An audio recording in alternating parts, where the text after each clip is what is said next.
bapak saya yang cuman punya effort seperti itu, saya yakin kok mas, tiap orang tua itu pasti akan melakukan apa aja ya demi anaknya. Karena memang kemampuan bapak saya itu cuma seperti itu, jual cukai rokok bekas untuk membantu keuangan saya. Di situ saya hancur banget mas.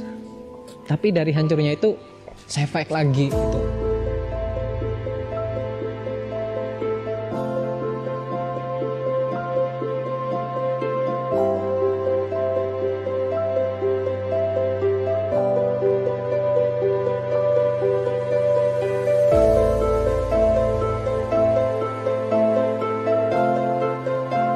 Teman-teman kenalin ya, nama saya Ahmad Hairul Anam ya. Jadi panggilannya kan Mas Aha. Sebenarnya Mas Aha itu singkatan mas ya. Ahmad Hairul Anam gitu. Kok menarik ya brandnya. Akhirnya saya angkat jadi sebuah brand lah. Aha Group gitu ya. Itu Mas Aha ya. Kalau background pendidikan saya SMA-nya dulu di kejuruan ya mas. Di multimedia. Di multimedia. Memang dari awal basic saya itu orang desain lah. Kalau bisa dibilang itu orang percetakan lah ya. Kalau untuk keluarga ini banyak nih yang ngira kami dari keluarga yang berada ya, modal dari orang tua nih ya. Sebenarnya orang tua saya bapak penarik beca, ibu rumah tangga, dan sayangnya beliau berdua itu sudah cerai dari semenjak saya mau kuliah tahun 2013. Itu 9 tahun yang lalu ya, 9 tahun yang lalu ketika saya menghadapi kenyataan keluarga saya seperti itu, akhirnya saya memutuskan, Bapak, Ibu, saya mau pindah ke Jember. Terima atau tidak diterima di Universitas Jember, biarkan saya pindah ke Jember untuk bekerja, untuk mengadu nasib lah. Kenapa saya pilih Jember? Karena memang yang pertama, saya ada beberapa link di Jember. Yang kedua, Jember Bondowoso ini kan deket ya mas, karena orang tua saya kan punya anak tunggal, jadi kalau kangen bisa kapan saja saya ke Jember. Tapi kalau Malang, Surabaya kan jaraknya mungkin lumayan jauh. Nah, akhirnya di tahun 2013 itu saya ada link buat kerja di fotokopian mas, sembari nunggu pengumuman SNPTN.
Saya belak-belakan aja ya. Mungkin teman-teman yang bidik misi itu pernah ngalami ya. Kalau bidik misi itu pasti ada 2 atau 3 bulan yang nyendat mas. Dana dari pusat itu nyendat. Apalagi kalau ada mahasiswa baru, Dikti pusat kan memperbarui database. Jutaan mahasiswa itu kan nggak gampang mas database. Itu ada momen 2-3 bulan transferan dari Dikti itu nggak masuk ke kita. Nah pernah saya ada di momen duit benar-benar habis.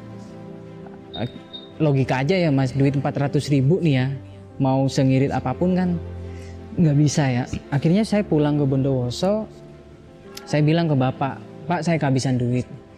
Dan kebetulan waktu itu juga bapak sedang nggak megang duit. Akhirnya bapak itu ngajak saya di pertengahan tahun 2013 kayaknya ya. Waktu itu saya masih punya sepeda smash mas, masih belum roda 4, masih sepeda smash Suzuki. Saya masih ingat, akhirnya bapak ngajak saya ke salah satu temennya naik sepeda smash itu. Bapak itu jual ini loh mas, cukai rokok bekas itu.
satu dosen saya ya di sastra Inggris ya di FIB, beliau Prof. Sam, beliau berkata seperti ini Mas.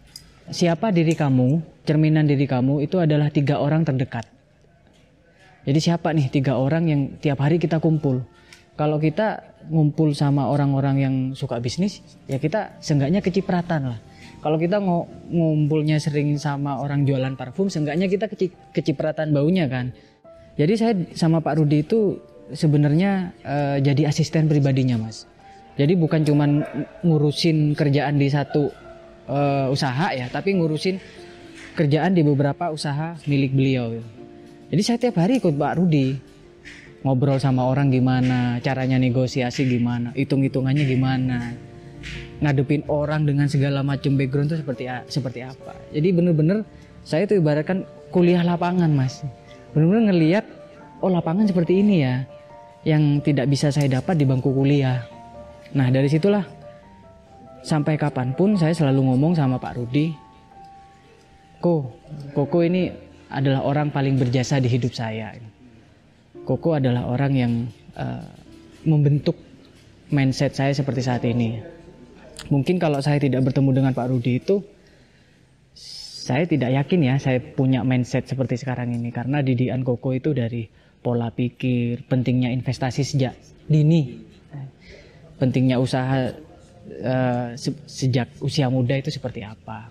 Disitulah awal mulanya saya punya mindset untuk investasi atau usaha sejak dini itu penting Mas.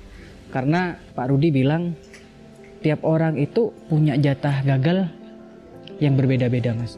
Mungkin Masnya usaha langsung berhasil. Mungkin ada orang A usaha 1 kali gagal, 2 kali gagal, 3 kali baru berhasil. Mungkin saya jatah gagalnya berapa tidak tahu ya. Nah Koko itu bilang Mas,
nya Makarina itu, CEO-nya Makarina namanya Mas Helmi ya.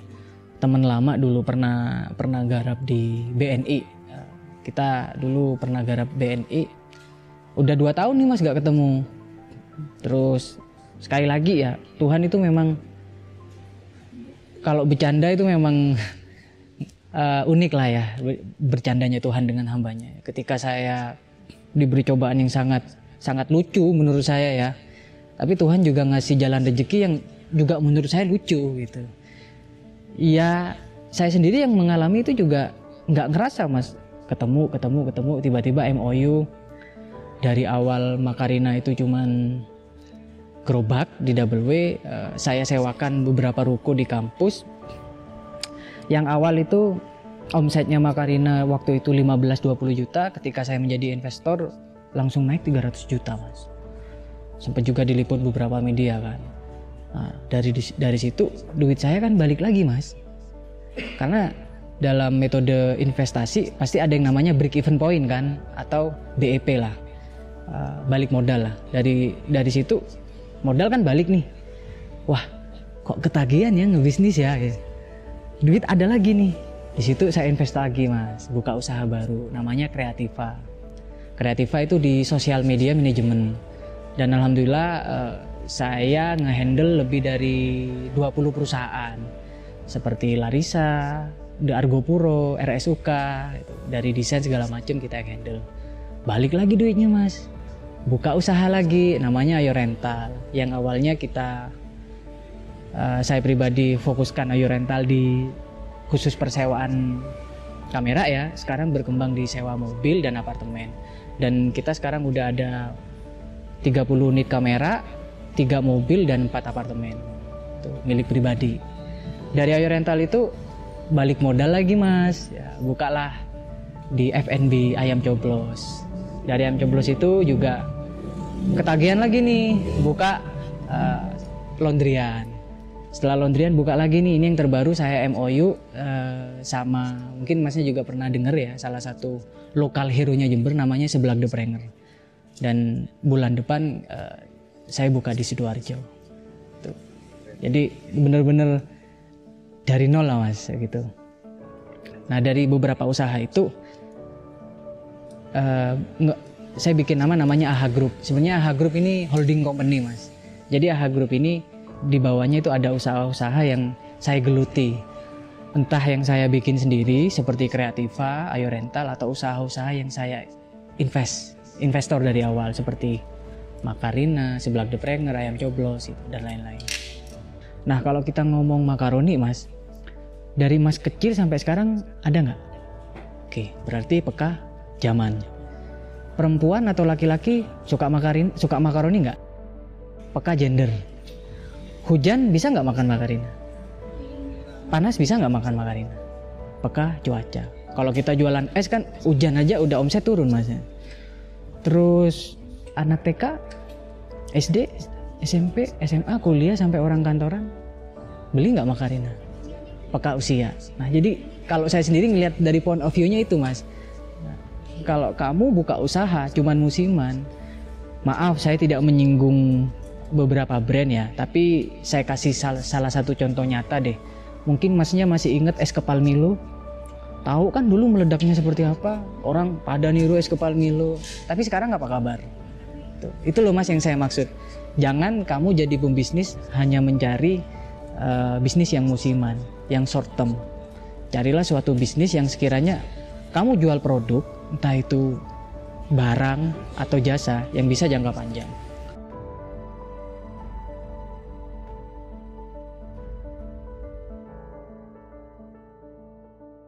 Ini cerita lagi ya. Ini memang dimanapun saya melangkah itu, saya ini ibaratnya selalu mengaitkan dengan apa yang Pak Rudi dulu katakan. Karena benar-benar mindset Pak Rudi itu benar-benar mendarah daging di saya. Pak Rudi itu pernah menganalogikan seperti ini.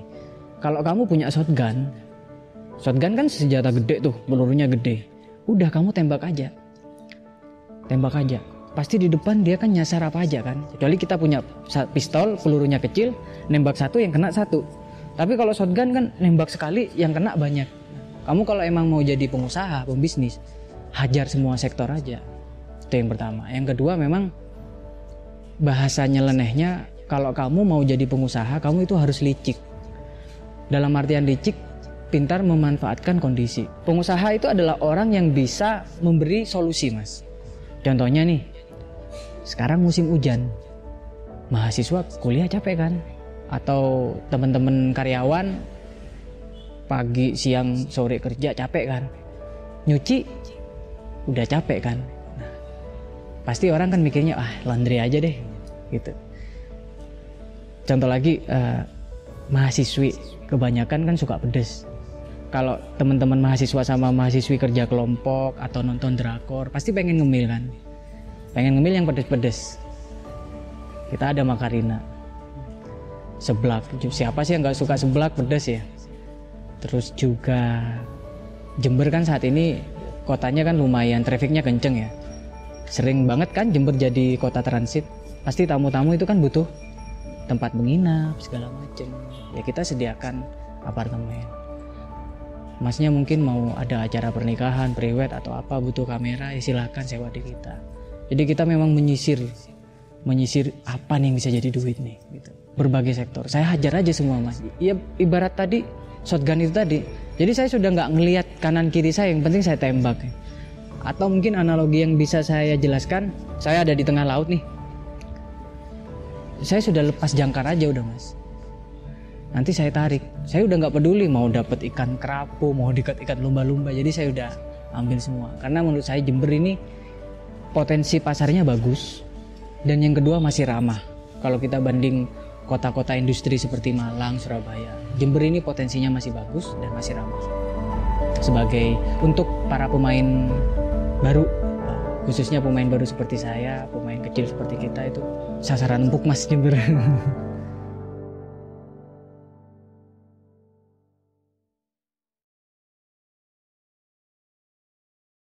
Peluang dengan passion ya, itu menurut saya sesuatu yang sangat halus banget.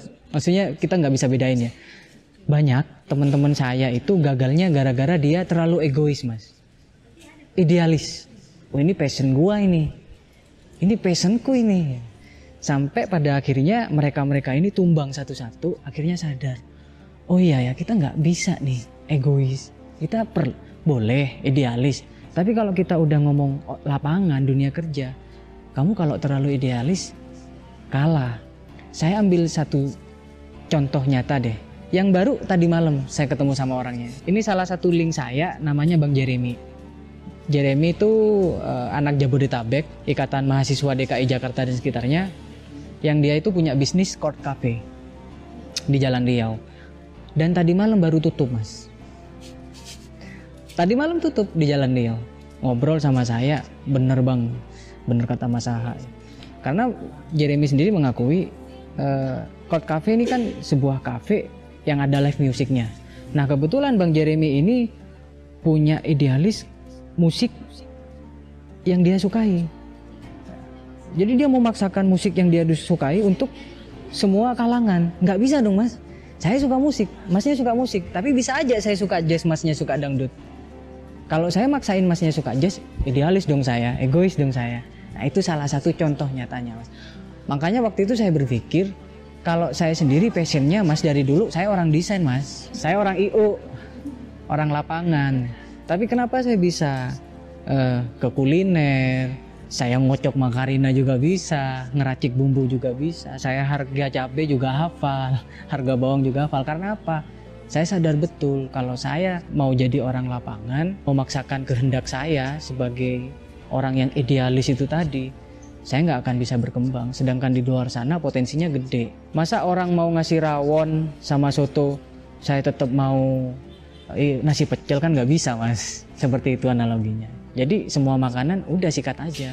Jadi harus bisa bedain mana peluang, mana passion. Passion boleh. Tapi kamu butuh uang apa butuh pengakuan, kan begitu, Mas. Mungkin duitnya nggak seberapa emang, Mas. Jujur aja, di desain seperti kemarin contohnya saya punya klien The Warung, Sumber Sari Batik ya. Jadi The Warung itu mau bikin buku menu. Saya itu kerjanya siang malam, Mas, ngedesain, ngekonsep buku menu. Duitnya nggak seberapa. Tapi itu passion mas, saya ngerjainnya seneng. Nah, sapi perah saya, duit saya dapat dari mana? Ya dari bisnis saya yang lain. Makanya saya passion dapat, sapi perah dapat ya. Saya tetap kerjain tuh kalau ada orang mas bikinin buku menu atau bikinin kalender sekolah, saya tetap kerjain mas, walaupun nominalnya nggak terlalu gede saya kerjain karena itu passion saya. Saya suka hasil desain saya dipajang seperti semua itu yang di sana itu kan desain saya itu. Banner-banner pinggir jalan, kalender, buku tahunan itu saya suka desain. Walaupun duitnya nggak seberapa karena itu passion saya.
Calling, mas ada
belum mateng, ya yang ditemui adalah bukan sebuah keberhasilan tapi kegagalan. Makanya yang pertama mindsetnya itu adalah lakukan. Banyak teman-teman kan set of plan-nya udah mateng nih, model bisnis kanvasnya udah bagus nih, tapi eksekusinya kurang. Nah makanya hal yang pertama adalah do it, lakukan, do it gitu. Nah setelah Anda melakukan, ketika Anda sudah memulai usaha dan itu berhasil, mindset yang koko saya tanamkan ke saya adalah mumpung masih muda, jangan membiarkan uang itu ngandep mas. Jujur saya punya beberapa rekening ya mas, dan itu semua rekening saya nggak ada yang nominalnya gede mas. Jujur ini mas, mungkin rekening saya isinya 3 juta, 4 juta. Jadi saya nggak pernah megang duit gede, karena duit itu selalu kita putar buat usaha yang lain, investasi. Misal nih, semester pertama dari semua usaha saya dapat duit bersih 100 juta. Itu pasti saya langsung jadikan sesuatu yang baru, entah itu aset atau usaha yang baru. Karena ke depan itu yang kerja buat kita mas. Misal nih, bulan ini saya punya 1 mobil sama 1 apartemen. Dari 1 mobil saya punya omset 3 juta. Dari 1 apartemen saya punya omset 3 juta. Kalau bulan depan saya punya 2 mobil sama 2 apartemen, omset nambah nggak? Begitu. Jadi kalau punya duit jangan dibiarin diem, putar terus. Mumpung masih muda, mumpung masih single.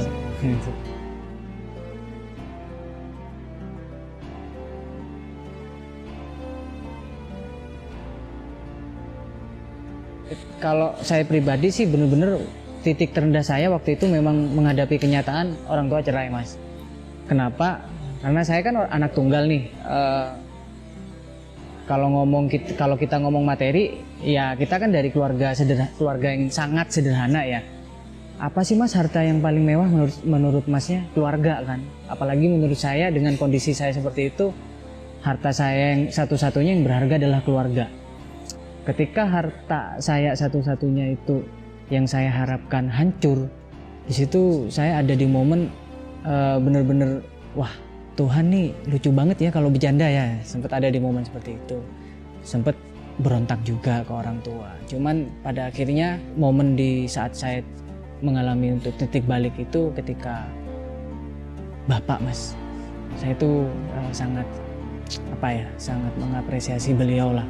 Dari keringat beliau yang penarik becak, mungkin tanpa jasa beliau mungkin sekarang saya nggak bisa seperti ini. Jadi bapak waktu itu ngomong begini mas, nah bapak ini sudah tidak punya apa-apa, bapak juga udah minta maaf menjadi kepala keluarga yang gagal atau menjadi bapak yang gagal lah buat kamu. Harta bapak satu-satunya saat ini itu tinggal anak. Di situ mas, di situ bener-bener hati seorang anak itu hancur lah, bisa dibilang hancur. Semangat juga jadi satu, numpuk jadi satu mas. Di situ benar-benar titik balik saya nggak boleh gagal nih, karena saya harapan terakhir orang tua. Di situ saya mulai bangkit dan fight mas. Kita analogikan sebagai anak SD deh ya, atau anak SMP. Mereka kalau mau naik kelas pasti ada ujian dong. Kalau kamu nggak lulus ujian ya udah nggak naik kelas. Sama kita mau dapat gelar kita harus sidang dulu kan. Kita sidang berhasil dapat gelar. Nah hidup itu sebenarnya simple banget mas, seperti itu.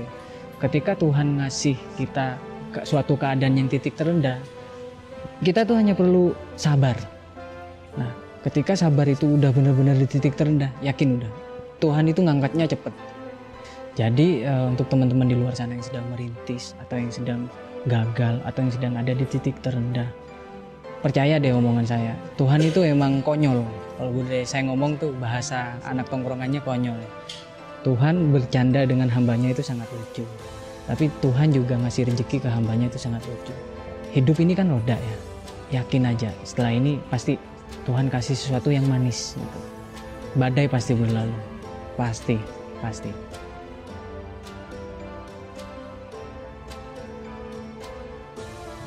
Goal ya ke depan ya. Yang pasti keinginan kita ya lebih bermanfaat bagi orang banyak sih mas. Lebih bermanfaat bagi orang banyak. Karena kenapa? Kalau kita ngomong jangka panjangnya ya, yang beyond saat ini. Kita pulang bawa apa sih mas? Kita pulang bawa apa sih? mau sehebat apapun, mau anak pejabat pun seperti almarhum Aeril ya, yang saat ini lagi dapat musibah, Pak Ridwan, pulang bawa apa sih? Ya kita lahir sendirian mas, kosong. Kita nanti pulang juga sendirian, kosong. Apa yang dibawa gitu? Mungkin munafik lah ya kalau kita ngomong materi. Sekarang saya puas tuh munafik. Saya nggak mau munafik. Tapi yang namanya materi mas, kalau dikejar itu kan nggak ada habisnya ya. Ya kita ngerasa cukup aja udah. Mungkin saya saat ini untuk usaha, untuk pencapaian nggak seambisi yang kemarin-kemarin ya. Saya udah selesai sih. Saya lebih ke apa sih yang saya bisa ngasih sumbangsi gitu. Yang saya bisa untuk ngasih sumbangsi. Entah, kalau namanya orang sedekah itu nggak selalu materi ya mas. Yang perlu dirubah itu sedekah tidak selalu materi. Uang. Kita ngasih nasihat, ngasih motivasi, ngasih tulisan yang bisa merubah mindset orang-orang. Itu kan termasuk sedekah. Ya mungkin itu yang saya lakukan. Seperti saat ini saya berada di JFC, kita semua volunteer di sini.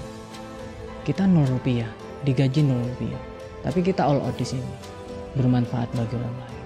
Karena saya yakin ketika saya nanti pulang dalam artian yang sesungguhnya, saya nggak bawa usaha mas, saya nggak bawa bisnis, saya nggak bawa apa-apa. Ya ini yang mau saya rintis.